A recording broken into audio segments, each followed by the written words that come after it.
the 12th of December, 2023. We're just about 13 days from Christmas Day. 13 from Christmas Day. Good morning to you. This is Mervyn Hanley at THG News Today. And something good is happening on Nevis today, especially in St. James.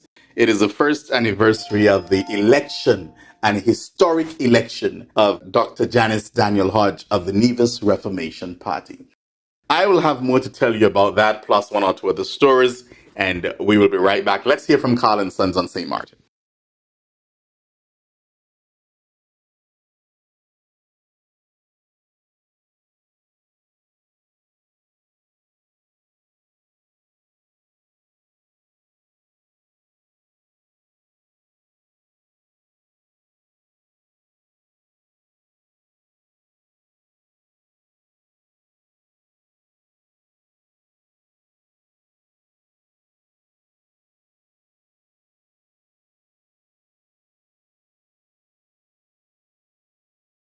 Carl & Sons has delicious food to fit your lifestyle and go easy on your pockets. Carl & Sons, your number one spot for breads, pastries, cakes, sandwiches, breakfast, and lunch. Check out Carl & Sons today on Pondville and in Coal Bay.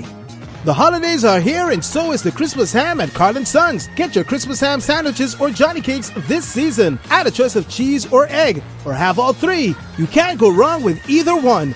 Follow them on Facebook and don't forget Fun Mouse is your friend at Carl & Sons. Okay, so the election in Nevis was held last year, December 12th, and we saw the Concerned Citizens Movement under the leadership of Mark Brantley. They won 3 seats, and the Nevis Reformation Party under the leadership of Dr. Janice Daniel-Hodge, yes, 2 seats. The party wasn't victorious, but the party did something that pollsters, political pundits, so-called media bloggers, they said that she could not have done it. Dr. Janice Daniel-Hodge, she won.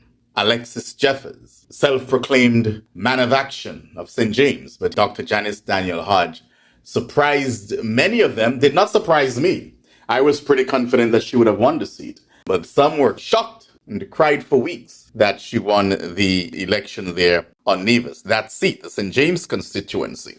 That seat has been in the hands of the Concerned Citizens Movement from since 1992. So that's 30 years that seat was with the Concerned Citizens Movement. The seat was won after Leonard Small, who won Phineas Griffin, and then Jean Harris came in. She continued to be the candidate for the Nevis Reformation Party. And then, of course, Alexis Jeffers, he took that seat. But then on the 12th of December, 30 years after NRP last held that St. James seat, Dr. Janice Daniel-Hodge, congratulations to you, leader of the Nevis Reformation Party, a newcomer, the first time she ran in a local election, and she defeated Alexis Jeffers, who was also the deputy premier of Nevis. He had all the major portfolios, lands and housing, agriculture and fisheries. He bragged about the quarry.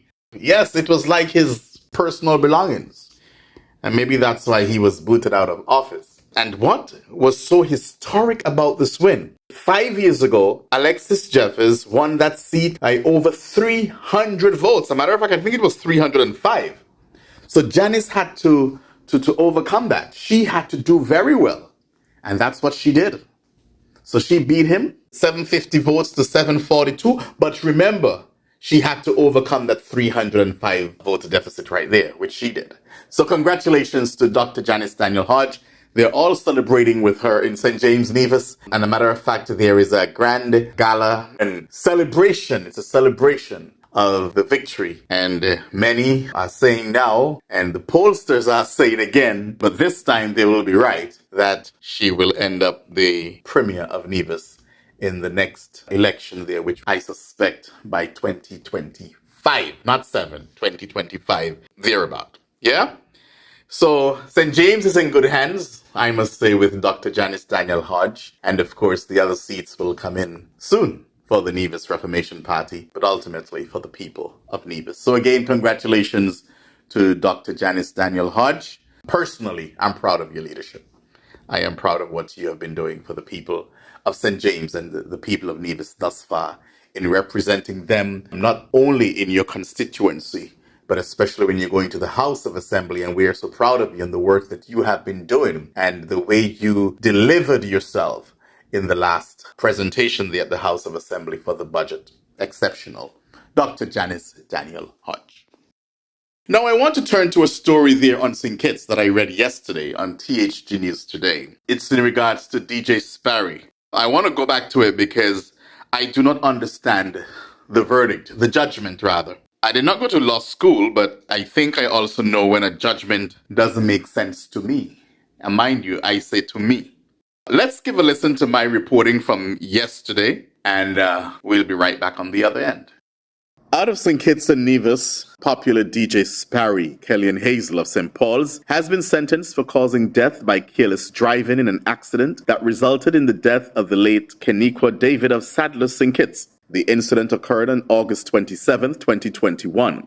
Having been indicted on the charge, Mr. Hazel pleaded guilty and was sentenced on December 6 by His Lordship Justice Morley. According to WinFM, he received a 6-month prison sentence that has been suspended for 2 years, providing he commits no legal infractions during that time. He has also been disqualified from driving for a period of 2 years effective December 6, 2023. Mr. Hazel has also been sentenced to pay a sum of 180,000 EC dollars to the victim's mother on behalf of her 3-year-old child. Payments are mandated to begin on January 1st, 2024 at the rate of 5,000 EC dollars per month over the course of 3 years. And in the event of Mr. Hazel's defaults on the monthly payments, he will be imprisoned for a period of 12 months. So DJ Sparry, a popular DJ out of St. Kitts, he'll have to pay $5,000 for the next 3 years, a total of $180,000. And of course, he was charged with the death by careless driving. Okay, I respect the judge's ruling, of course, but I can also disagree with it. So you want to compensate the guardian in a monthly payment of $5,000 a month? $5,000 a month for the next 3 years, mind you.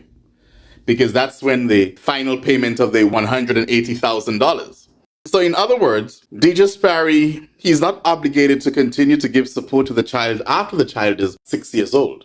Did the judge think of that? I'm not saying, mind you, that he won't be there for the child because I'm sure there is some sort of an emotional attachment and obligation. But at the same time, he is not necessarily obligated to continue after he would have paid what the court asked him to pay, which was the $180,000. Wouldn't it have been a bit smarter for a judge to rule, and we know how monies can finish in the blink of an eye, so wouldn't it have been much smarter if a judge to rule that you pay 1,000 EC dollars a month until the child reaches 18, so in other words, for the next 15 years, 1,000 EC dollars a month. Probably you were thinking, okay, he's not going to make it, so he's going to jail, $5,000 a month, so you want to stiff him. But what if he decides to get a loan, which may be cheaper, because instead of paying $5,000 monthly, he goes to a bank to pay off the guardian, and he will be paying between $1,000 and $1,500 a month. So I'm just saying that you may think that you were sticking Sparry with this judgment, but in the end, you may be sticking the child, who could have had a decent compensation of $1,000 a month for the next 15 years. He would have done that. But $5,000 a month? Okay. I'm just saying. Now let's move on. News out of French St. Martin, and this is about scooter riders. And I am not sure that the law is stiff enough or the penalties are high enough for these scooter riders, because many of them, they just ride with no sense, reckless and careless.